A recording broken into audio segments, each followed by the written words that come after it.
ప్రభువారి నామంలో ఉన్నారు. మన ఈరోజు చాలా ప్రాముఖ్యమైనటువంటి ఒక సంగతి గురించి మనం నేర్చుకునే ప్రయత్నం చేద్దాం. ప్రతి ఒక్కరు కూడా తప్పనిసరిగా ఈ పాఠానికి సంబంధించిన సంగతులన్నీ కూడా మీరు వినేసి వెళ్ళిపోయేటట్టు కాకుండా మీరు ఏం చేయాలంటే రాసుకొని మళ్ళా మీరు గ్రంథాన్ని తెరిచి ఇంటికి వెళ్ళిన తర్వాత అనేక మార్లు చదివి ఆలోచిస్తే చాలా మీకు ఉపయోగపడేటువంటి మా అందరికీ సంఘానికి ఉపయోగపడేటువంటి చాలా ఉపయోగకరమైనటువంటి సంగతులు. కాబట్టి ఇక్కడ మనం లోకసువార్త 8వ అధ్యాయం 22వ వచనం నుంచి మనం చూసినప్పుడు ఇక్కడ 3 సంగతులు మాట్లాడతారు. 8వ అధ్యాయం లోకసువార్త 8వ అధ్యాయము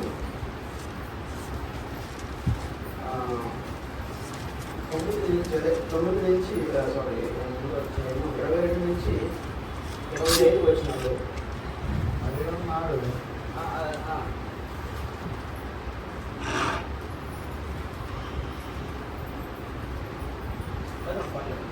అదే ఒకనాడు ఆయన శిష్యులతో కూడా ఒక ధోనికి సరస్సు అందరికీ భోజనమని వారితో చెప్పగా వారు ఆ ధోనిను చూసి బయలుదేరి వారు ఎదుర్కొండగా ఆయన నిద్రించారు. అంతలో గాలివాన సరస్సు మీదకి వచ్చి ధోని నీళ్లతో నిండినందున వారు అపాయకరమైన స్థితిలో ఉండేది.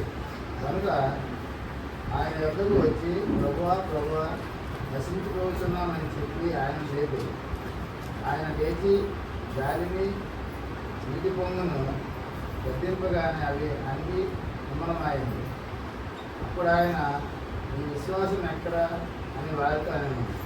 అయితే వారు భయపడి ఈయన గాలిని నీళ్ళను ఆజ్ఞాపించగా అవి లోబడుతున్నవే ఈయన వేరు ఎవరో అని ఒకరితో ఒకటి చెప్పుకొని ఆశ్చర్యపడింది.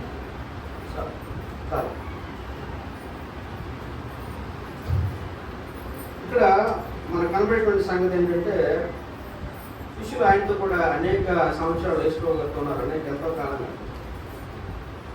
అందరూ అపోస్తున్నారు, వేసుకొస్తున్నారు చాలా మంది. అయితే వీళ్ళు ఈ మూడు దగ్గరలో కూడా మనకి వేరు వాళ్ళు చెప్పినటువంటి ప్రభుత్వం ఆయన మాట మనకి చాలా స్పష్టంగా తెలుస్తుంది. ఏంటంటే ఒకే సంగతి ధోనిలో వాళ్ళు సరస్సులో ప్రయాణం చేస్తున్నప్పుడు ఏం జరిగిందంటే వాడు వెళ్తుండగా వేసుకోవడం నిద్రించాడు మనకు తెలుసు. కాబట్టి గాలి తుఫాను వచ్చినప్పుడు వాళ్ళందరూ కూడా ఏమన్నారంటే ప్రభా నశించుకోవచ్చున్నామని చెప్పి ఆయన్ని లేపు. యేసుప్రభు గారు లేచారు, గాలిని గద్దించారు, నిమ్మమైపోయింది, మన ప్రయాణం సాగిపోయింది. ఇక్కడ వాళ్ళు ఎలాగా ప్రభు ఆ విషయంలో స్పందించారనేటువంటి సంగతి ఇక్కడ 3 దగ్గర మనకు తెలుస్తుంది. ఏంటంటే వాళ్ళు ఎలా స్పందించారు. ఒక దగ్గర ఏమన్నారంటే ప్రభు నశించుకోవచ్చున్నాం లోకసువార్త అన్నారు. మార్క్స్ వార్తలో ఏమన్నారండి, మార్క్స్ వార్తలోనైతే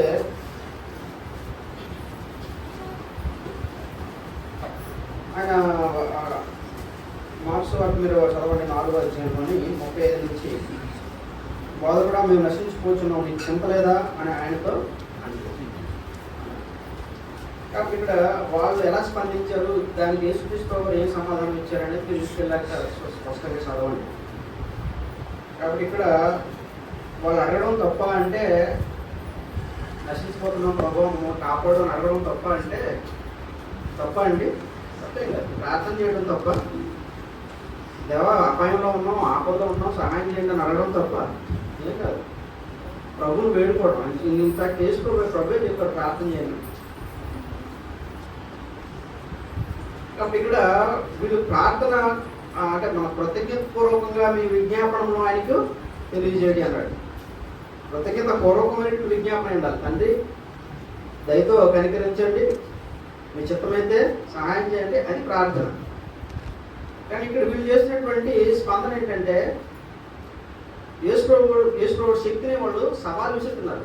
నువ్వు ప్రభువు కదా చేయలేవా, మేము నశించిపోతానంటే అర్థం ఏంటి? మేము నశించిపోతున్నాం చింతలేదా అంటే మమ్మల్ని పట్టించుకోవా? అదనమాట నిష్పన్నం. అంటే ప్రార్థనకి దీనికి తేడా ఉందో లేదా? కాబట్టి దీన్నే ప్రభు ఏమన్నాడంటే అల్ప విశ్వాసం ద్వారా నమ్మ దగ్గర అన్నాడైనా మీరు ఇంకనూ నమ్మలేకున్నారని అన్నాడు ఒక దగ్గర. లోకాసువార్త ఏమన్నాడు? మీ విశ్వాసం ఎక్కడ? దీన్ని మనం ఏమంటామండి? విశ్వాస వైఫల్యం. కాబట్టి వాళ్ళు అక్కడ చేసింది ఏంటంటే విజ్ఞాపన కాదు, దేవుడిని వేడుకోవడం కాదు, విశ్వాసంలో లోపం అది. అదేంటంటే దేవుడినే సవాల్ చేసేటువంటి పరిస్థితి, దేవుడినే సవాల్ చేసేటువంటి పరిస్థితి. అంతేకాదు వాళ్ళు ఏం చేశారంటే మమ్మల్ని ఎందుకు పట్టించుకోవు కాబట్టి వాళ్ళు కంప్లైంట్ చేశారు. మా గురించి ఆలోచించవా, మా గురించి పట్టించుకోవా అన్నట్టుగా వాళ్ళు స్పందన తెలియజేశారు. అందుకే క్రీస్తు వారికి గద్దించారు అల్ప విశ్వాసం ద్వారా మీ విశ్వాసం చూసారంటే అక్కడ ప్రార్థన చేసి తీసుకుని దెబ్బలాడతాడు, ఆయన ఖండిస్తాడు, ఖండించగలరు. కాబట్టి ఆ చేసిన విజ్ఞాపం కాదు, సవాల్, దేవుడి శక్తినే సవాల్. ఇంకా మనకు అర్థం కావాలంటే పేతురు గారి విషయంలో మనం చూస్తాము. పేతురు గారు ఏమైనారంటే ఆయన కూడా నీటిలో నడుస్తాను ప్రభు, నేను కూడా నీటిలో నడుస్తాను అన్నాడు. క్రీస్తు గారు నీటి నిలబడడం చూసి. కాబట్టి ఏం చేశాడు ఆయన దూరంలోంచి దిగాడు. దిగిన తర్వాత ఏమైంది? 4 అడుగులు నడిచాడు, కానీ ఏమైపోయాడు? కాబట్టి తుఫాన్ని గాలిని చూసి భయపడిపోయి ఏం చేశాడైనా మునిగిపోసాగాడు. మళ్ళా ప్రభు అని కేకలేశాడు. కాబట్టి మళ్ళీ ఆయన అయిపోయాడు. కాబట్టి ఆ విషయంలో పేతురు ఆయన ఎట్లాగా మునిగిపోసాగినట్టు మనం చూస్తున్నాం. కాబట్టి అది విశ్వాస వైఫల్యం, అది కూడా విశ్వాస వైఫల్యం. మత్తయి సువార్త 14:31 మత్తయి సువార్త 14:31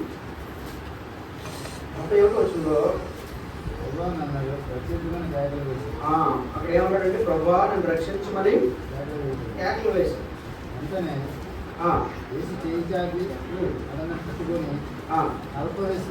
అల్ప విశ్వాసి ఎందుకు సందేహపడుతున్న అతనితో సందేహించాడు. కాబట్టి అది విశ్వాస వైఫల్యం, విశ్వాసం ఫెయిల్యూర్ అవ్వడం.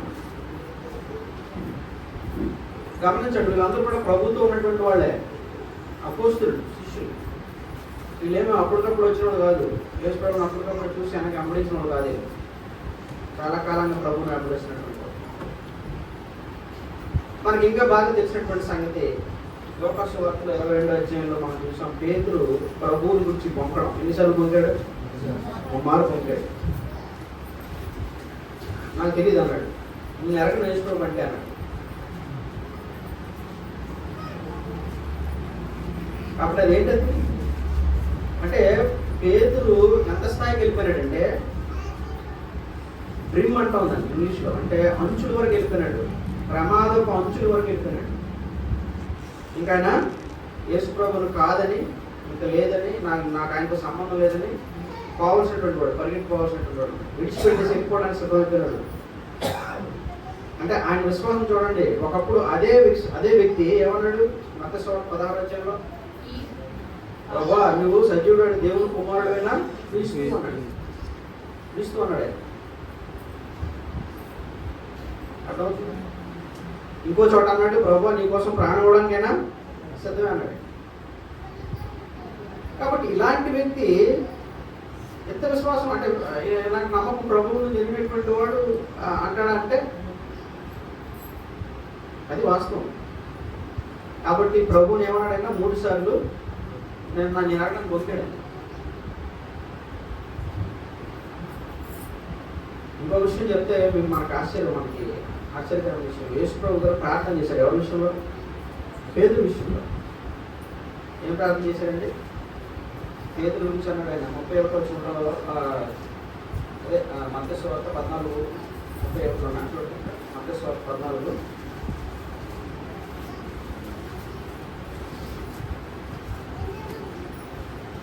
అధ్యాయము 31వ వచనం చెప్తారు. లోకస్వార్త 31, లోకస్వార్త 22 ఉంటాడు అంతే కదా. లోకస్వార్త జరిగాము 22వ అధ్యాయము ప్రార్థన చేశారు ఆయన గురించి. పేతురు దేనికోసం ప్రార్థన చేశారట?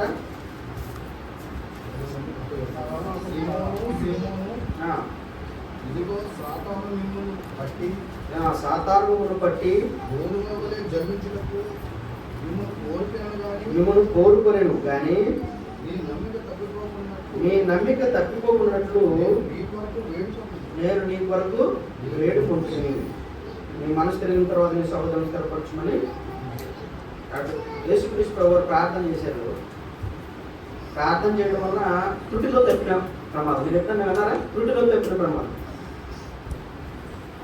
అంటే కొండ మీద నుంచి వెళ్తున్న బస్సు ఏమంటే అంచు దాకా వచ్చేసి అలాగే ఒక టైర్ మీద ఆగిపోయింది అనుకోండి, లోయలోకి పడిపోయి తెరబడిపోయి అందరూ కూడా చచ్చిపోవాల్సిన వాడు. త్రుటిలో తప్పిన ప్రమాదం.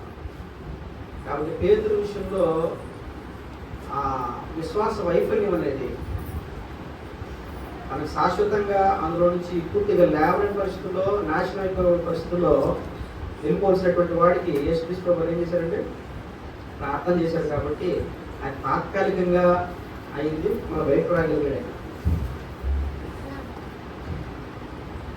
మనం తెలుసుకోవాల్సిన విషయం ఏంటంటే ఇక్కడ దీన్ని బట్టి మనం తెలుసుకోవాల్సిన విషయం ఏంటంటే విశ్వాస వైఫల్యం అనేది ఎవరికైనా జరగవచ్చు. మీకైనా జరగచ్చు, నాకైనా జరగచ్చు. అందువలన అది ఏ కాలంలోనైనా జరగచ్చు. ఏమంటే ఎవరికైనా జరగచ్చు. రెండవది ఏంటంటే అది ఎంత దాకైనా నిన్ను లాక్కోవచ్చు.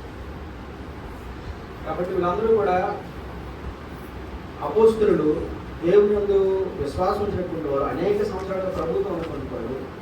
కానీ పరిస్థితి వచ్చినప్పటికి ఏమైపోయినారు వాళ్ళు? వారి విశ్వాసం వైఫల్యమైంది. దేవుడి స్తోత్రం, వాడి విశ్వాసం తాత్కాలికంగా వైఫల్యమైంది. తాత్కాలిక వైఫల్యంతో మళ్ళా మీరు ఎప్పుడైనా విన్నారా?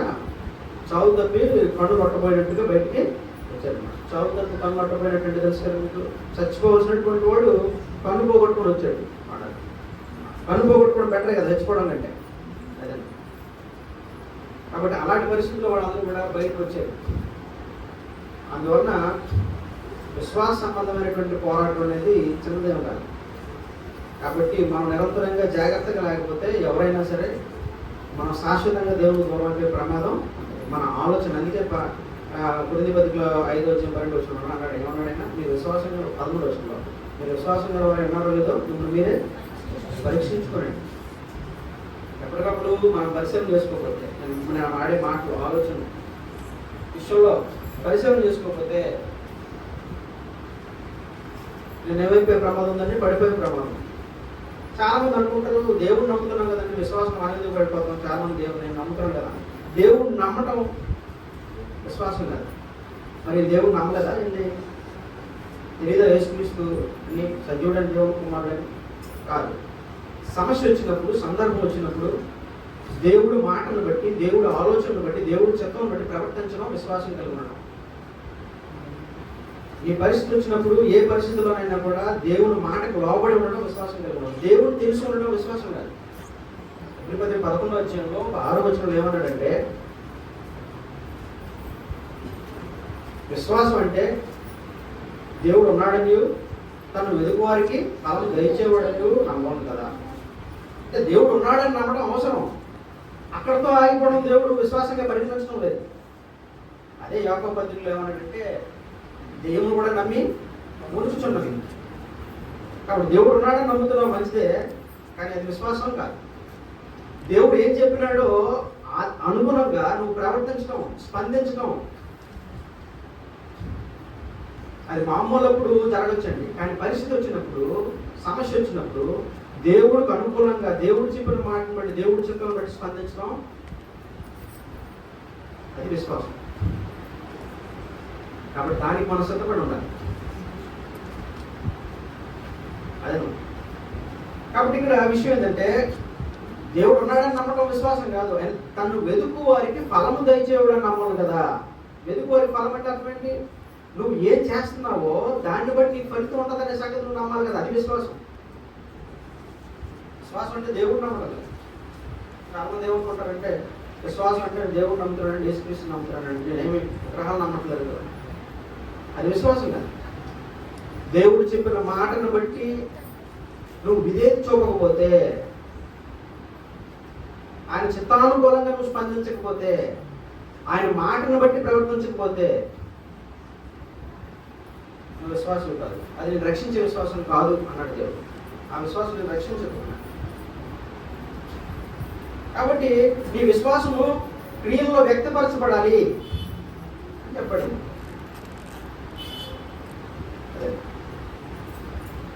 కాబట్టి ప్రియ సహోదరులారా, ఎస్తేరు విషయంలో మనం గమనించినప్పుడు, ఎస్తేరు మీరు ఒక ఉదాహరణ తీసుకోండి. పరిస్థితి వచ్చింది, తను ఒక గొప్ప స్థాయిలో ఉంది, రాణి స్థాయిలో ఉందామె. దేవుని ప్రజలకి చాలా భయంకరమైన పరిస్థితి వచ్చింది. అప్పుడు కానీ ఆమె స్పందించలేదు అనుకోండి, ఏమండి, ఆమె కానీ వెనక్కి తీసింది అనుకోండి, అలాంటి పరిస్థితుల్లో, క్లిష్టమైన పరిస్థితుల్లో, అవసరమైన క్రూషియల్ అంటే సర్కమ్స్టెన్స్ అంటాం, లేకపోతే క్రూషియల్ సిచ్యువేషన్, అలాంటి అత్యవసరమైనటువంటి పరిస్థితుల్లో తను చర్య తీసుకోలేదు అనుకోండి, తను చురుగ్గా ఆ పని చేయలేకపోయింది అనుకోండి, ఏమైంది కదండి. దేవుడు ఎలాగైనా కాపాడుకుంటాడు తర్వాత సంగతి. కానీ అక్కడ ఆమెకేం జరిగేది? ఆమెకేం జరిగి ఉండేదండి? ఆమె చరిత్రలో లేకుండా మిగిలిపోయేది. మనం చెప్పుకుంటామా చరిత్రలో? ఆమె ఆశీర్వాదం పడిన దానికే మనం చెప్పుకుంటామా? యేసుక్రీస్తు ప్రభువు వారు ఆమె వంశం నుంచి వచ్చినాడు. ఎందుకంటే ఆమె చేసినటువంటి సరైన సమయంలో సరైన స్పందన, సరైన చర్యలు తీసుకుంది. విశ్వాస విషయం చాలా క్లిష్టమైన పరిస్థితి. ఆ సమయంలో తను భయపడి ఆగిపోవచ్చు.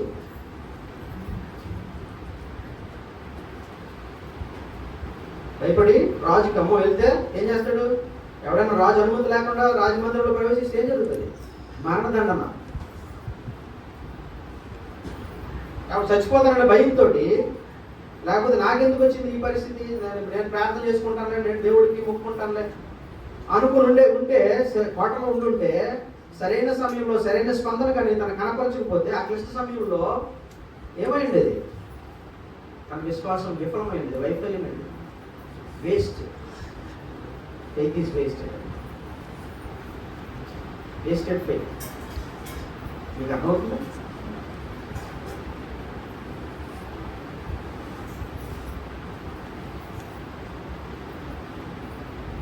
ఈరోజు మనం ఆశీర్వాదం పడిన దానిగా మాట్లాడుకోం. ఆమె గ్రంథంలో లిఖించబడింది ఆమె పేరు, ఆమె చరిత్ర. దేవుడు సంకల్పంలో భాగమైంది ఆమె. అందువల్ల ప్రియ సహోదరులారా, దేవునికి అనుగుణమైనటువంటి చర్యలు, దేవుని చిత్తానుసారమైన చర్యలు నువ్వు తీసుకోకపోతే అది విశ్వాసం కాదు. సరైన సమయంలో సరైనటువంటి స్పందన లేకపోతే అది విశ్వాసము కాదు. అది రక్షించే విశ్వాసం కాదు. కాబట్టి దేవుని పిల్లల యొక్క క్యారెక్టరే విశ్వాసం. అందుకే మనం ఇక్కడ విశ్వాస వైఫల్యం అంటే ఏంటో తెలుసుకున్నాం. విశ్వాస వైఫల్యం అంటే ఏంటంటే, అది సరైన సమయంలో ఇందాక మనం చెప్పుకున్నట్టుగా సరైనటువంటి స్పందనని సరైనటువంటి విధానంలో మనం స్పందించకపోవడం, ఆలోచించకపోవడం, చర్య తీసుకోకపోవడమే, విధేయతని మనం కనపరచకపోవడమే విశ్వాస వైఫల్యం. కాబట్టి ఇది మన అనేక దశల్లో జరగవచ్చు. నేను యవనస్తులుగా ఉండేటప్పుడు నేను వాక్యం చదివేవాడిని, దేవుడు విషయాలు వినేవాడిని. దేవుడు అంటే నాకు తెలుసు, కానీ ఆయనతో నాకు సరైనటువంటి సంబంధం లేదు. నా విశ్వాసము వ్యక్తపరచబడినటువంటి క్రియల్లో వ్యక్తపరచబడే విశ్వాసంగా లేదు అన్నట్టు కాదు. అయితే ఏంటంటే, ఇప్పుడు నేను తెలుసుకున్నాను కదా, ఇప్పుడు నేను జాగ్రత్త పడుతున్నాను కదా అంటే, అప్పుడు పొందాల్సిన ఆశీర్వాదాలు నేను ఏమైనాను మిస్. అది లోటే. అందువల్ల అప్పుడు విశ్వాస విషయంలో నేను ఎంతవరకు వెళ్ళిపోయినాను, వాడబద్దలైపోయి ఇంకా ఇంకా ఇంకా నశించుకోవాల్సినటువంటి స్థాయిలోకి వెళ్ళిపోయినటువంటి వాడిని నేను కూడా. దేవుడు కనికరించకపోతే ఉండకపోతున్నాను. కాబట్టి అది నా సహోదరుల వల్ల, సంఘం వల్ల, వాక్యం వల్ల, లేకపోతే మా ఇంట్లో తల్లిదండ్రుల వల్ల నాకు తెలిసింది. కాబట్టి మళ్ళీ నేనేం చేయగలిగాను? ప్రమాదంలో వెళ్ళిపోయి నేను మళ్ళీ ఏం చేయగలిగాను? మళ్ళా రాను. అది అలాంటి పరిస్థితి మన జీవితంలో చాలా మందికి ఉండి ఉండొచ్చు. నేను చెప్తున్నాను, నువ్వు ఇలాంటి సమయంలో సహోదరులు నీకు చాలా అవసరం తెలుస్తుంది. చాలామంది నాకు సంఘంతో అవసరం ఉంది అనుకుంటా, సహోదరులతో అవసరం ఉందండి. ప్రమాద పంచుల దాకా వెళ్ళిపోయి నాశనం అయిపోయే స్థితిలోకి వెళ్ళిపోయినప్పుడు నీ సహోదరులు చెప్పేటువంటి మాటలు నేను మళ్ళీ వెనక్కి తీసుకోవాలి, బతికించవచ్చు, చేయొచ్చు, మళ్ళీ బాగు చేయొచ్చు. సహోదరులు మళ్ళీ పునరుద్ధరించబడవచ్చు. లేదా నీ తల్లిదండ్రులు విశ్వాసంగా జీవించే తల్లిదండ్రులు, లేకపోతే అన్నదమ్ములో ఎవరో ఒకరు చెప్తే వాడిని నువ్వు నడిపించవచ్చు వెనక్కి. అందువల్ల నువ్వు బయటికి బయటకట్టవచ్చు. అంటే అది విశ్వాసంలో నేను అనేది. కాబట్టి నువ్వు ఎక్కడైతే నువ్వు ఆ పరిస్థితిలో వెళ్ళిపోయినావు, ఆ పరిస్థితిలో నువ్వేమైపోయినావు, మళ్ళీ దాన్ని వెనక్కి తీసుకోలేవు, మళ్ళీ దాన్ని మార్చేసుకోలేవు కదండి. లోటు ఎప్పుడైనా యాక్సిడెంట్ అయింది, కాలు ఇరిగిపోయింది, మళ్ళీ దాన్ని నువ్వేమన్నా మళ్ళీ ఇదివరకు కాల్లో చేసుకోగలవు అంటే లేదు. అలా అడ్జస్ట్మెంట్ చేసుకోవడమే, దాంతో బ్రతకడమే. అలాగే యవ్వనంలో నువ్వు కాలాన్ని పోగొట్టుకుంటే, యవ్వనంలో నువ్వు విశ్వాసంలో విఫలమైతే దాని తాలూకా కాన్సిక్వెన్సెస్, దాని యొక్క పర్యవసానం అనుభవించాల్సిందే. ఉదాహరణకి పిల్లలు తాగుతూ తిరుగుతూ చెడు వ్యసనాలు లోనై ఆరోగ్యాన్ని పాటు చేసుకున్నారు అనుకోండి, దాంతో బ్రతకాల్సిందే జీవితంలో మిగిలిన కాలం. మళ్ళీ పరిపూర్ణంగా అయ్యే అవకాశం ఉండదు. అట్లే విశ్వాసం విషయంలో కూడా కొన్నిసార్లు మనం యవనస్తులుగా విఫలం అవ్వచ్చు మన జీవితంలో. దేవుడు చెప్పిన మాటకి ఏమంటే వ్యతిరేకంగా మనం చేసి దానికి దూరం అయిపోయి ఉండొచ్చు. లేదా తల్లిదండ్రులుగా ఉన్న స్థితిలో మనం విశ్వాస విషయంలో విఫలం అయిపోయినటువంటి వారంగా అయ్యి ఉండొచ్చు. ఎందుకంటే మన పిల్లల్ని సరిగ్గా పెంచలేకపోవడం, విశ్వాస విఫలం అయిపోయి ఉండొచ్చు.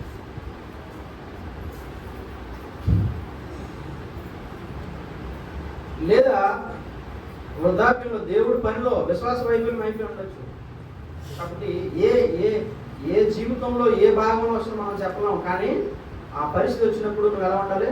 నీ విశ్వాసం విఫలం అవ్వకుండా నువ్వు జాగ్రత్తగా చూసుకోవాల్సిందే.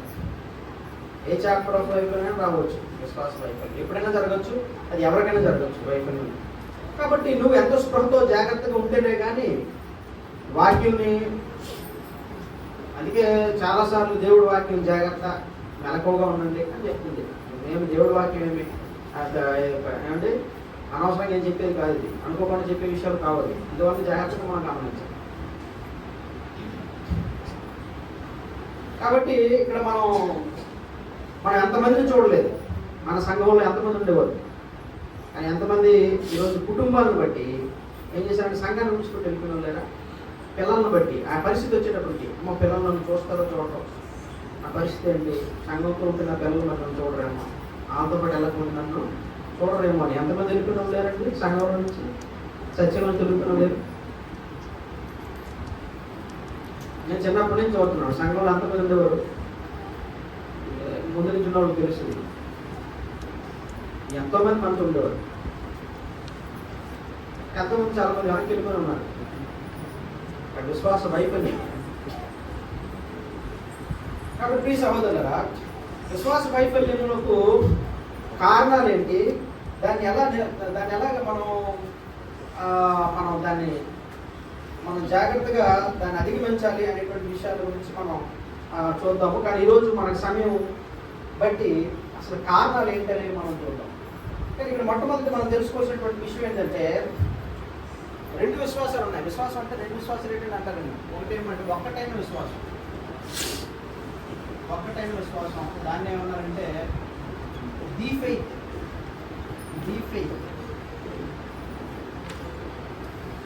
ఇది మొదటిది. రెండో విశ్వాసం ఉంది, అదేంటంటే నా లేదా మన వ్యక్తిగత విశ్వాసం.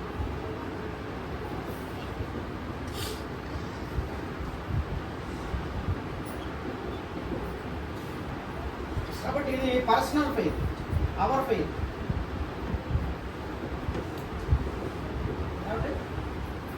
కాబట్టి ఇది చాలా స్పష్టంగా దేవుడి వాక్యంలో మనకు ఏంటంటే, స్వార్థ విషయంలో రామపత్రిక 1:5 మనం చూసినప్పుడు ఆ విశ్వాసం నాకు విధేయులవుట చేత అన్నాడు. విశ్వాసం విధేయులు అవడం ఏంటంటే రామపత్రిక 1:5 అంటే 5 వచ్చిన అంటే అది కింద చిన్న 2 నుంచి 7 వచ్చిన కలిసి ఉన్నాయి. సమస్త జనులు విశ్వాసములకు విధేయులగినట్లు, సమస్త జనులు విశ్వాసములకు విధేయులగినట్లు. విశ్వాసములకు విధేయులవడం అంటే అర్థం ఏంటి? మన విశ్వాసం ఉంది, విశ్వాసం విధేయులవడం అంటే అర్థం ఏంటి అంటే, విశ్వాసం అనేది ఇక్కడ దేని గురించి చెప్పబడింది అంటే సువార్త వాక్యము. ఒక వ్యక్తి రక్షింపబడాలి అంటే దేనికి లోపడాలి? సువార్త వాక్యం లోపడాలి. అది విశ్వాసం, ఆ ఒక్కటైన విశ్వాసం. ఇది ఆబ్జెక్టివ్ విశ్వాసం అంటాం. అంటే ఇది ఎన్నటికీ మార్పు లేనిది, మార్పు ఉండదు. దేవుడు దీన్ని మార్పు లేనిదిగా ఏర్పాటు చేశాడు. ఇది మారదు. దీని ఏమంటాం అంటే ఆబ్జెక్టివ్ ఫెయిత్ అంటాం. ఆబ్జెక్టివ్ అంటే మార్పు లేనిది, స్థిరమైనది, మార్పు ఉండదు. దేవుడు వాక్యం మారుతుందా? పేతురు 1:1 మొదటి పేతురు 1:37 అన్నాడు, సమస్యలు గడ్డిని పోనివారు అంతమంది గడ్డి పోనివ్వదు, గడ్డి ఎండును దాని పువ్వును రాలును, కానీ దేవుని వాక్యము ఎల్లప్పుడూ నిలుస్తుంది. దీనికి మార్పు లేనిది, అర్థం లేనిది ఏది? దేవుడు వాక్యం. అది ఒక్కటే విశ్వాసం. ఎఫెసీ పత్రికలో 4:4 కదా, విశ్వాసం ఒక్కటే. ఏమండి? బాప్తిస్మం ఒకటే, విశ్వాసం ఒకటే. తండ్రి అందరికీ తండ్రి దేవుడు ఒకటే, ప్రభు ఒకటే.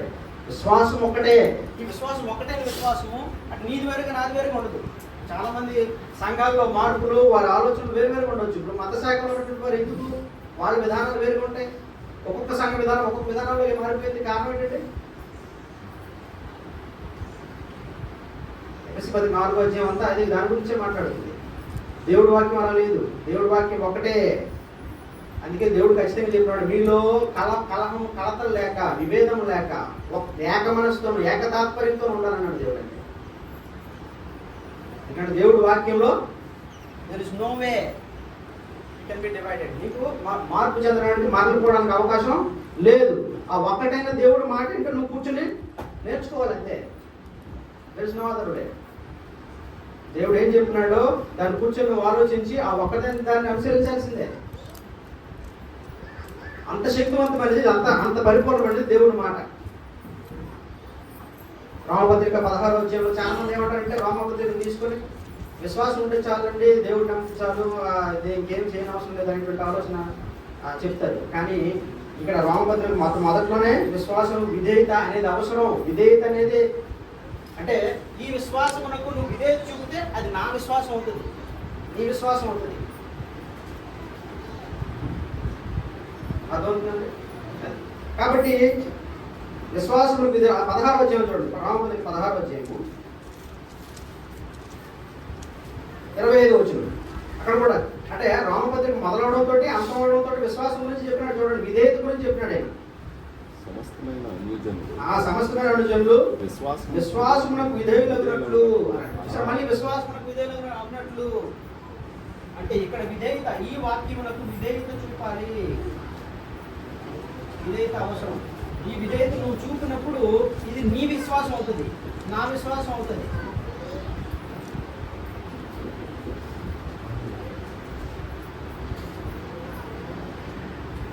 అర్థమవుతుంది?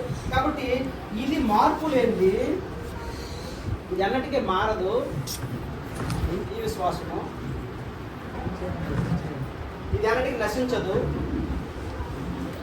ఇది అన్నిటికీ మారిపోదు. కానీ ఇది మారవచ్చు, ఏ క్షణమైనా మారిపోవచ్చు. నువ్వు దేవుడు వాక్యం చెప్తుందండి, నీ విశ్వాసానికి, దేవుడిలో నీ విశ్వాసానికి శత్రువుడు ఎవరో ఉంటాడు. రోమపత్రికలో 6 అన్నాడైనా, ఈ 6 ఏమనుకుంటా దేవుడి వాక్యం చెప్తుంది, బరువైనను, వస్త్రహీనతను, ఉపద్రవమైనను ఏది దేవుని ప్రేమ నుండి మిమ్మల్ని ఎడగొప్ప నేరదు. ఏది మిమ్మల్ని దేవుని ప్రేమ నుంచి ఎడబాపేలేదు. ఏ వ్యక్తులు కానీ మనుషులు కానీ ఎవరు ఎడబాపేలేరు. కానీ ఎవరు ఎడబాపవచ్చు? నీకు నువ్వుగా దేవుని వాక్య విషయంలో నిర్ణయం తీసుకోకపోతే నీకు నువ్వుగా నీ విశ్వాసాన్ని నాశనం చేసుకోవచ్చు. కానీ మారిపోవచ్చు, మారవచ్చు. కాబట్టి ఇది సబ్జెక్ట్ టు ఫెయిత్.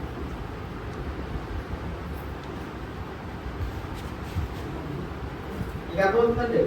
కాబట్టి ఇక్కడ విషయం ఏంటంటే దేవుడు వాక్యము విశ్వాసము అది ఒక్కటైన విశ్వాసము. ఆ విశ్వాసానికి నా విశ్వాసం లోపలిస్తేనే అది రక్షించే విశ్వాసం ఉంటుంది. నన్ను రక్షించే విశ్వాసం ఉంటుంది. లేకపోతే ఆ విశ్వాసం నన్ను రక్షించదు. నోట్ చేసుకోండి పాయింట్. ఆ విశ్వాసానికి లోపరచకపోతే, విధేయత చూపించకపోతే ఆ విశ్వాసం రక్షించదు. ఏమో నేను దేవుడు అంటున్నాను కదండి, దేవుడు అంటే నాకు తెలుసు కదండి, వేసుకోవడం నాకు తెలుసు కదండి, ఆదివారం వస్తాను కదండి. నోవే.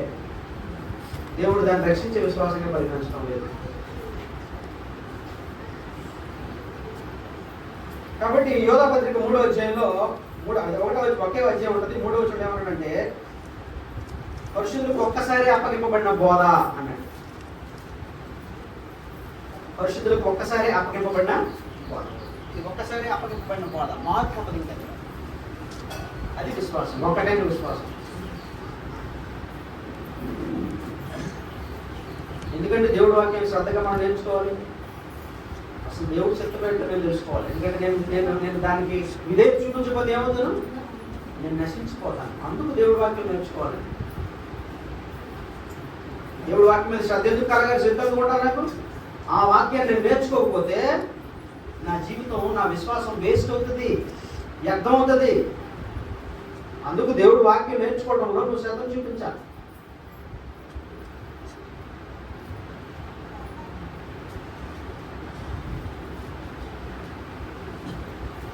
కాబట్టి సహోదరులు, యోధా పత్రిక 3వ అధ్యాయంలో అది ఇంగ్లీష్లో అయితే ఇంకా క్లియర్గా ఉంటుంది. వన్ ఫెయిత్ అని ఉంటుంది. కాబట్టి ఇక్కడ ఈ తెలుగులో అయితే ఏమన్నట్టు ఒక్కసారి అప్పగింపబడిన బోధ. కాకపోతే ఏమనుకుంటారంటే ప్రార్థన చేస్తే సరిపోతుంది, చర్చికి వెళ్తే సరిపోతుంది, వాక్యం ఉంటే సరిపోతుంది. మీ జీవితంలో వాక్యం అధ్యయనం అనేది బాగా అవ్వాలి. ప్రతిరోజు దేవుని వాక్యాన్ని నువ్వు చదవాలి, నువ్వు నేర్చుకోవాలి. అవకాశం నువ్వు ఏం చేసుకోవాలి, సంఘం ద్వారా అవకాశం నువ్వు ఉపయోగించుకోవాలి. నేను చాలాసార్లు పెడుతూ ఉంటాను. చక్కగా వచ్చినారు, మంచి విషయాలు చెప్తారు. లేకపోతే వాళ్ళ పిల్లలు వాళ్ళ పరిస్థితులు వేరు. అక్కడ ఉన్నటువంటి బాగా పరిపక్వత చెందినటువంటి పెద్దలు వాళ్ళందరూ ఉండటం వల్ల వాళ్ళు చాలా బాగా వాళ్ళ వాక్యాన్ని నేర్చుకోలేదు.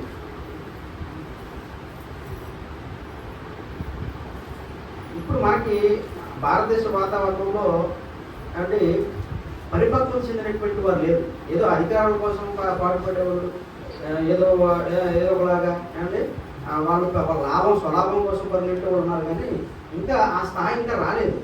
మనం అందరూ ప్రార్థన చేయాలి. భారతదేశంలో అలాంటి నిజమైన పరిపక్వత కలిగినటువంటి క్రైస్తవులు రావాలి. వాళ్ళకి ఆ స్థాయి వచ్చింది. వాళ్ళు ఆ విషయాలు బాగా నేర్చుకుంటున్నారు. కాబట్టి ఇక్కడ విషయం ఏంటంటే చాలా మంది అనొచ్చు, అదేంటంటే మన వాక్యం మనం ప్రతి వారం అంటున్నారు. ఆ వాక్యం కాదు, మనం చెప్పుకునేటువంటి వాక్యంలో మనకు తేడా తిరగట్లేదా? ఇప్పుడు చాలా సంఘాల్లో వాక్యాలు చెప్పుకుంటున్నారు, మన సంఘంలో వాక్యం చెప్పుకోవట్లేదు, తేడా తిరగట్లేదు మనకి.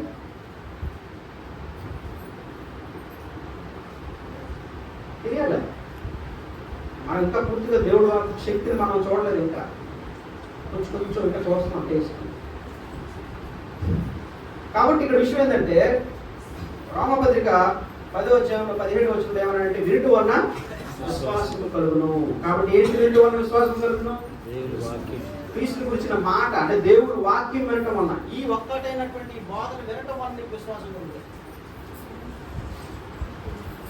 అందుకు వినటం అనేది, దేవుడు వాక్యాన్ని నేర్చుకోవడం అనేది అత్యంత ప్రధానమైనది.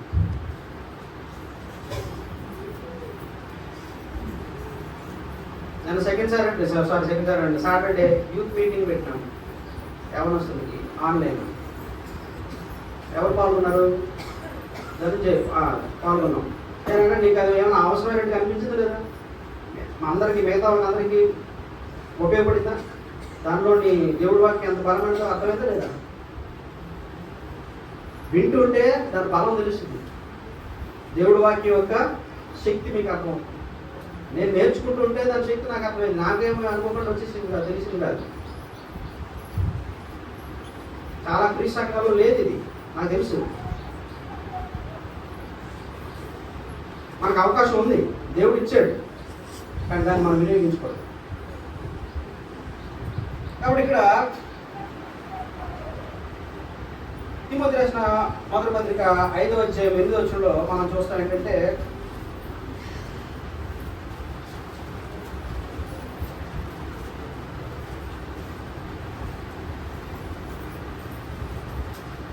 మనం విశ్వాస త్యాగము అన్నాడు అక్కడ ఆయన.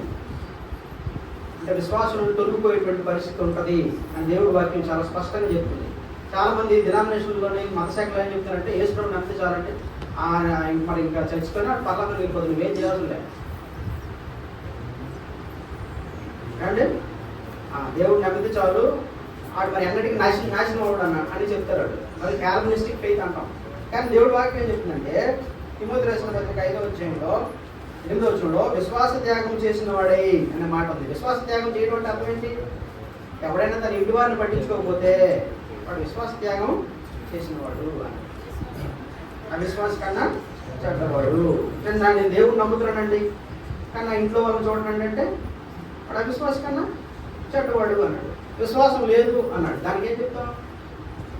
అలాంటి వాళ్ళు మనతో ఒప్పుకుంటారు. వాళ్ళు ఇంట్లో ఉన్న చూడడం వాళ్ళు నువ్వు విశ్వాసం కాదని ఒప్పుకుంటారా? చెప్పండి సార్.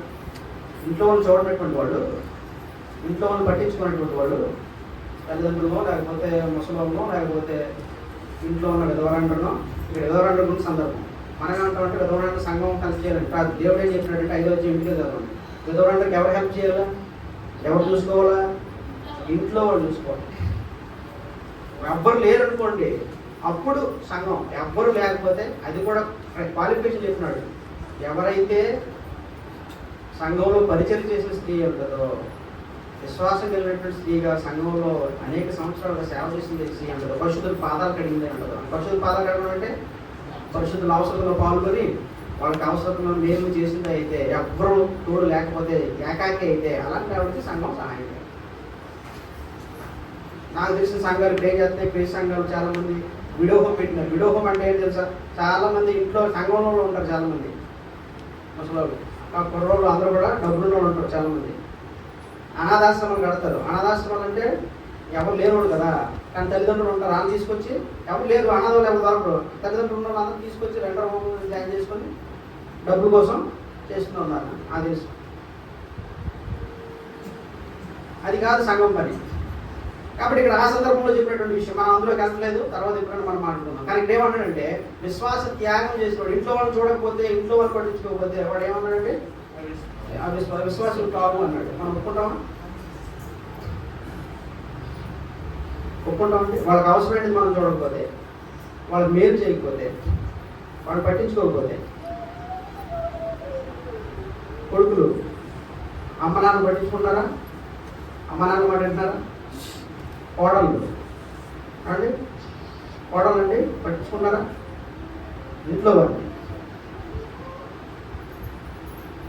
అత్తమామలకి వాళ్ళకి అవసరాన్ని చూసుకుంటున్నారా అన్నట్టు విశ్వాసం కాదన్నాడు. అలా చేయకపోతే చాలా మంది ఒప్పుకోరు. అదే నేను దేవుడు నమ్ముతున్నానంటే చర్చికి వెళ్తాను, నేను ఆదివారం కాబట్టి అటెండెన్స్ రిజిస్టర్ చూడడం చర్చికి వెళ్తాను. అది విశ్వాస త్యాగం. విశ్వాసం త్యాగం చేయడం అంటే అర్థం ఏంటి? యాక్చువల్గా క్రైస్తవుడు ధనం త్యాగం చేయాలి, సమయాన్ని త్యాగం చేయాలి, ఇంకేం త్యాగం చేయాలి? ఇవన్నీ త్యాగం చేయాలి. కానీ ఏం త్యాగం చేసేస్తున్నాడు? విశ్వాసాన్నే ఉట్టికెట్టేస్తున్నాడు. నువ్వు దేవుడి దగ్గరికి వచ్చి నచ్చిని చేసుకుంటావు అనమాట. ఏమంటే నాకు విశ్వాసం అంటున్నావు, అది కాదన్నాడు దేవుడు. తిమోతి రాసిన పత్రికలోనే అదే పత్రికలో 6వ అధ్యాయం 10వ వచనంలో ఏమన్నాడండి? ఎందుకనగా ధనాపేక్ష సమస్తమైన కీడులకు మూలము. ధనంలో పడిపోయినవంటే దేవుడి వాక్యం విలువ నీకు అస్సలు గుర్తుకురాదు, అస్సలు గుర్తుకురాదు. కొందరు దాన్ని ఆశించి విశ్వాసము నుండి తొలగిపోయి, విశ్వాసము నుండి చెప్పండి, విశ్వాసము నుండి మరి విశ్వసించినోడు కదా, దేవుడు నమ్మినోడు కదా, దేవుడు అంటే తెలీదా, యేసుక్రీస్తు అంటే తెలీదా? ఏమైనా వాడు విశ్వాసము నుండి తొలగిపోయాడు. కాబట్టి చాలా జాగ్రత్తగా మీరు విషయాన్ని గమనించాలి. కాబట్టి ఇక్కడ మనం గబగబ మనం విశ్వాసం నుండి ఎవరైనా దొరికిపోవచ్చు, ఎప్పుడైనా దొరికిపోవచ్చు. కాబట్టి కారణాలు ఏంటి అనేది తెలుసుకోవడానికి మనం సంఖ్యాకాండము 13-14 అధ్యాయులు, ఇప్పుడు మనకు సమయం లేదు కాబట్టి అంతా చదవము. ఇంటికి వెళ్ళిన తర్వాత 13-14 అధ్యాయులు చదవండి.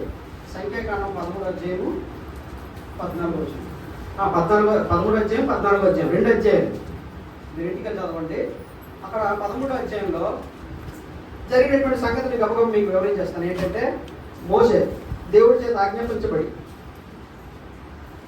అక్కడ పాడుదేవుడు ప్రవహించే కానాను యొక్క దేశాన్ని ఎలా ఉందో దాన్ని వేగి చూడమని పంపించాడు. వేగి చూడమని పంపిస్తే ఎంతమంది పంపించాడు? 12 గోత్రాల నుంచి 12 మంది పంపించాడు. 12 మంది పంపిస్తే 12 మంది మనం తిరిగి వచ్చారు. అక్కడ చూసి ఎలా ఉందో చూసి యోర్దాను నది ఒడ్డున ఉన్నారు, అవతల ఒడ్డున అవతల దేశంలోకి వెళ్ళి వేగి చూశారు. వేగి చూడటం అంటే అక్కడ అంత పరిస్థితులు ఎలా ఉన్నాయో, ఆ మనుషులు ఎలా ఉన్నారు, వాళ్ళ పాటలు వాళ్ళ నివాసాలు ఎలా ఉన్నాయో చూసుకుని రమ్మన్నాడు. ఎందుకంటే యుద్ధానికి వెళ్ళాలి.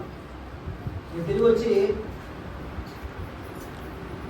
2 రిపోర్ట్లు తీసుకొచ్చారు. ఒకటి మేజర్ రిపోర్టు, ఒకటి మైనర్ రిపోర్టు. మేజర్ రిపోర్ట్ ఏం తీసుకొచ్చారు అంటే, మేజర్ అంటే ఎక్కువ మంది చెప్పిన రిపోర్ట్ ఏంటి, అక్కడ ఉన్నటువంటి జనులు నెఫిలీలు, వాళ్ళు ఆజానుభోగులు, వాళ్ళ దగ్గర మనం ఎలా ఉన్నాం, మెడతలా ఉన్నాం, మనం వెళ్ళామా చస్తాం అన్నారు. ఇది మేజర్ రిపోర్ట్. కొద్దిమంది వాళ్ళు రిపోర్ట్ చేసినారు మైనర్ రిపోర్ట్. వాళ్ళు ఏం చేశారంటే వాళ్ళే తీసుకొచ్చారు.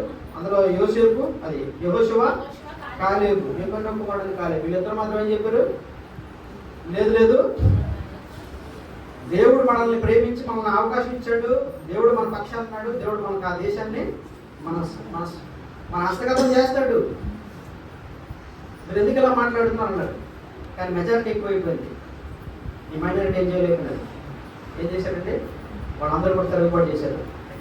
ఈ రిపోర్ట్ నమ్మేశారు. ఎక్కువ మంది ప్రజలు నమ్మి ఏం చేశారంటే వాళ్ళంతా కూడా వద్దు కాకవద్దు, అందులోకి వెళ్ళవద్దు అన్నారు. వెళ్ళొద్దు అన్నారు. మనం దానికి ఆ ముందుకు అడుగు వేయొద్దు అనేసారు.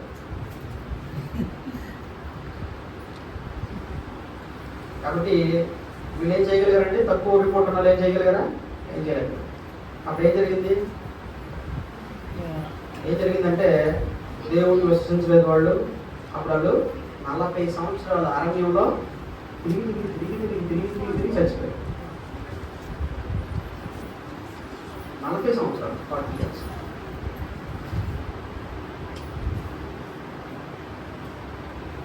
అరణ్యంలో వారు ఇంతకుముందు దేవుడు ఎర్ర సముద్రాన్ని పాయం చేసినప్పుడు దేవుడు శక్తిని చూడలేదా? దేవుడు అంటే తెలీదా? మరి అలాంటి వాళ్ళే ఎలా మరి అందులోకి వెళ్ళలేకపోయినారు? దేవుని మాట పట్టి ఎందుకు వెళ్ళలేకపోయినారు?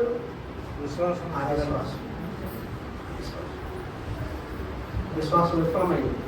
ఇది చదివినప్పుడల్లా నాకు చాలా ఆశ్చర్యం వేసింది. ఎంతమంది ఇన్ని కార్యాలు చూస్తున్నాడు, ఎంత గొప్ప జనాంగం, దేవుడు కార్యాలు చూస్తున్నాడు. బాధ్యతను చుడిపబడిన వాళ్ళు. అది ఎంత ఎక్కువ మొత్తంలో, ఒకళ్ళతో కూడా కాదు, కొద్దిమంది కాదు, ఇంత ఎక్కువ మొత్తంలో ఎలా విశ్వాసం నుంచి ఎలా విఫలమైపోయినారు చదివినప్పుడల్లా నాకు ఆశ్చర్యం వేస్తుంది. నిజంగా ఆశ్చర్యపోవాల్సిన సంగతి. ఎందుకంటే సంఖ్యాకాండంలో అక్కడ మనం చూసినప్పుడు చూడండి, అక్కడ 13 అధ్యాయం 25 వచ్చిన చూద్దాం ఒకసారి. చిన్న మాటలు కొన్ని మాట్లాడారు. 25 వారు 40 దినములు ఆ దేశంలో సంచరించి తిరిగి వచ్చి అటు వారు వెళ్ళి ఫారానారాయణ మందిరికి ఆ దేశంలో మోషే అరణ్యమందు ఇశ్రాయేలు సమాజం వద్దకు వచ్చి వారికి ఆ సర్వ సమాజం సమాచారం తెలియజెప్పి ఆ దేశం పంటను వారు చూపించింది. కాబట్టి చూపించారు. కాబట్టి అక్కడ రిపోర్ట్ తీసుకొచ్చారు. రిపోర్ట్ తీసుకొచ్చినప్పుడు ఏం చేశారట, 14 అధ్యాయం 1 వచనంలో చూస్తే, మరియు ఇశ్రాయేలు 2 వచనం, ఇశ్రాయేలు అందరూ మోషే అహరోనుల పైన సనుగుకొని ఏం చేశారు తెలుసండి,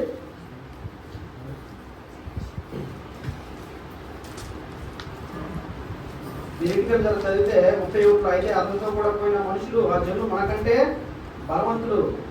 ఇక్కడ యొఫెన్నెను కాలేబు ఏమన్నారు, కాలేబును యెహోషువ 30 వచనం, కాలేబు మోషే ఎదుట జనులను నెమ్మలపరిచి మనం నిశ్చయముగా వెడుదము, దాన్ని స్వాధీనపరుచుకుందాము, దాన్ని జయించుకు మన శక్తి చాలని. అయితే అతనితో కూడా పోయిన మనుషులు ఆ జనులు మనకంటే బలవంతులు, మనం వారి మీదకి పోజాలమని.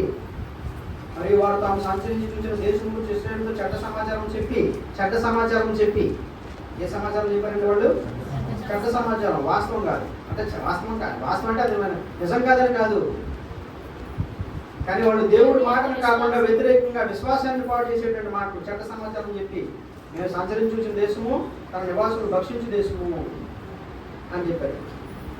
మేము మిడతల వలె మా దృష్టికి మేము మిడతల వలె ఉంటుంది, వాడి దృష్టికి అట్లే పుట్టిమన్నది. 33వ వచనంలో మిడతలలాగా ఉన్నామన్నారు.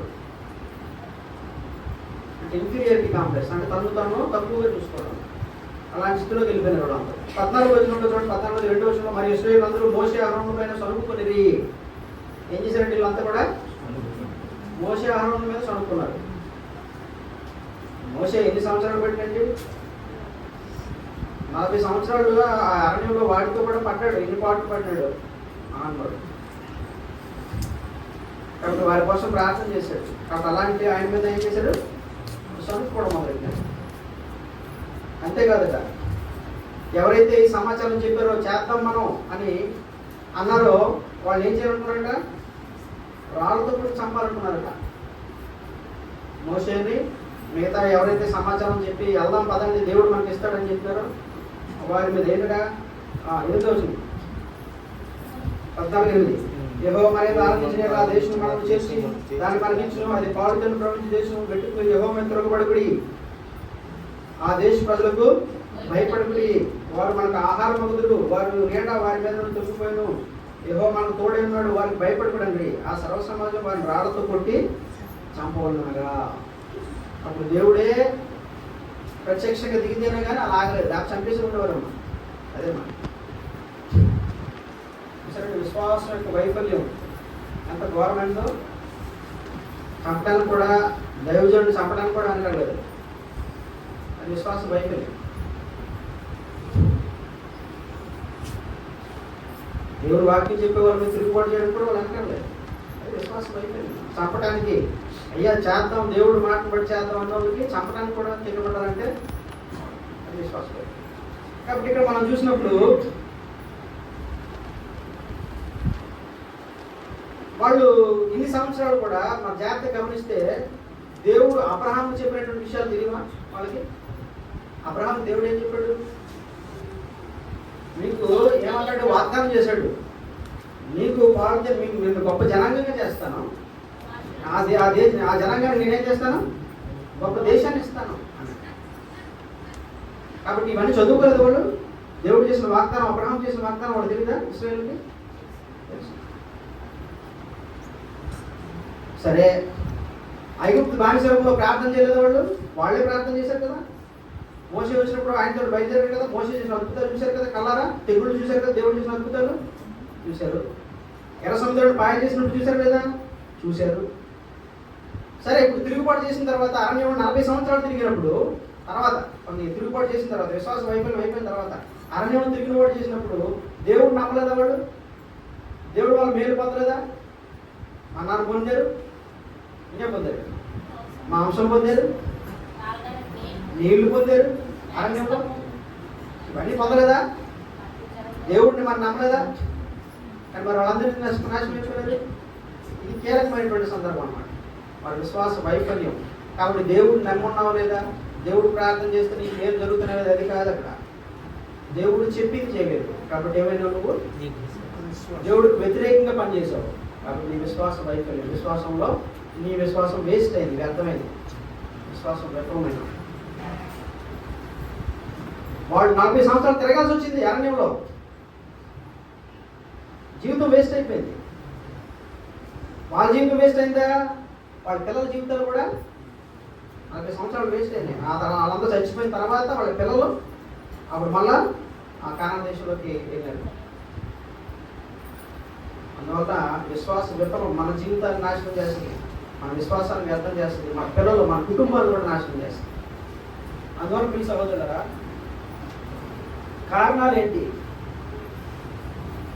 అని మనం గమనిస్తే, అంటే ఇదే విషయాన్ని ఎబ్రీ గ్రంథకర్త ఏమన్నాడంటే దీని గురించి చెప్తూ 3వ అధ్యాయంలో 12వ వచనం చూడండి. 3వ అధ్యాయం 12.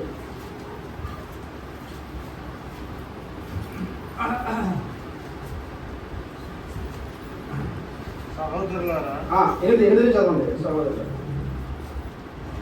అంటే మనం కారణాలు మనం వచ్చేసరికి మనం నేర్చుకుందామండి.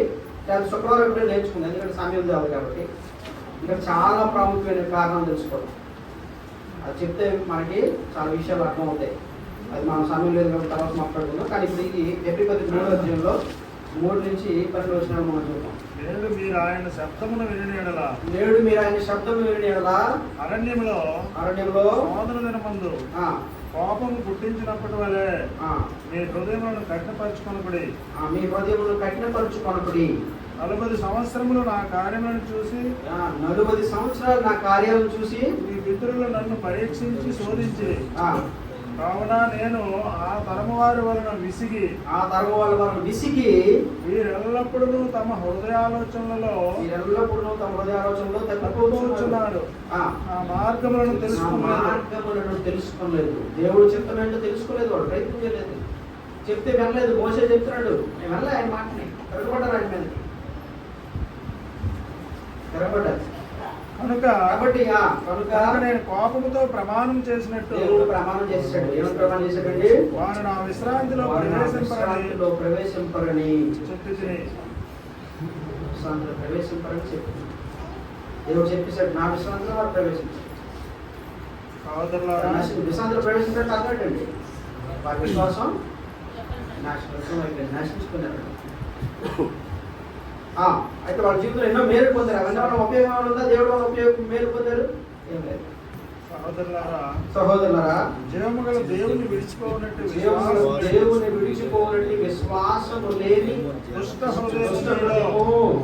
మీలో ఎవరి ఎందరును ఒకవేళ ఉండునేమో అని జాగ్రత్తగా చూసుకోండి.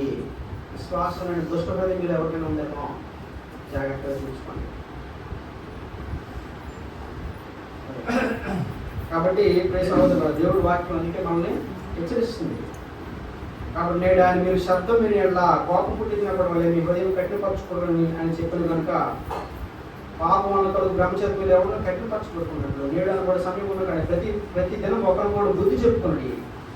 ఏదైనా మొదటి నుండి మనం దృఢ విశ్వాసం అంత మటు గట్టిగా చేపట్టినాడు నేను క్రీస్తులో పాలువారమై విని పాపం పుట్టించింది ఎవరు? పాపం పుట్టించిన వారు ఎవరు? విని పాపం పుట్టించిన వారు ఎవరు? విన్నారు, కానీ పాపం పుట్టించింది ఎవరు? వాళ్ళే, దేవుని ప్రజలే, దేవుడు ఎదిగినటువంటి వాళ్ళే, దేవుడు తెలుసు అని చెప్పుకున్న వాళ్ళే. మోసే చేత నడుమబడి ఐగుప్తుల నుండి బయలుదేరి వచ్చిన వారు అందరే కదా. ఎవరి మీద 40 ఏళ్ళు ఆయన కోపగించను? పాపం చేసిన వారి మీదనే కదా.